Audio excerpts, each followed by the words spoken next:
So firstly, just to tell you a little bit about my experience. Firstly, on student support. So this is a vital part of the job, right?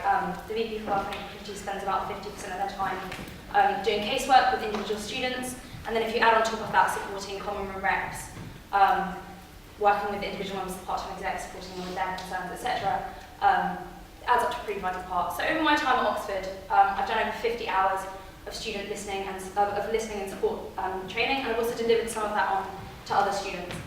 Also, when I was welfare at Merton, we had some big successes in campaigning. A particular thing that I'm proud of was what we did on sexual health awareness around the college. So we completely revamped the website. We know that that became a much more used resource for the students. We also ran the first People Pint campaign. We raised enough through that to buy a new condom machine. So I'll move on to what is it that motivates me? Why is it that I'm standing in front of you? So basically, when I was welfare at Merton,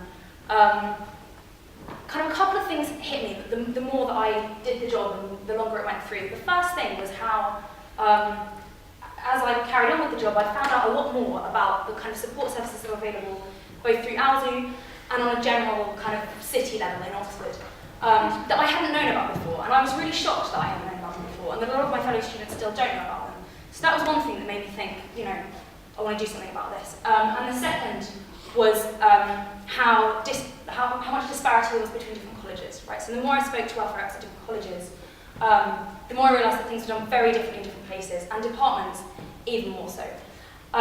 So why OUSU elected me? My main priorities would be to kind of work on those two things. So to work on communication, on uniformity across the university, on sharing ideas, because there are some great things going on in certain colleges that other people don't know about. So getting reps talking to one another, getting people sharing ideas, and also working on publicising the services that are available.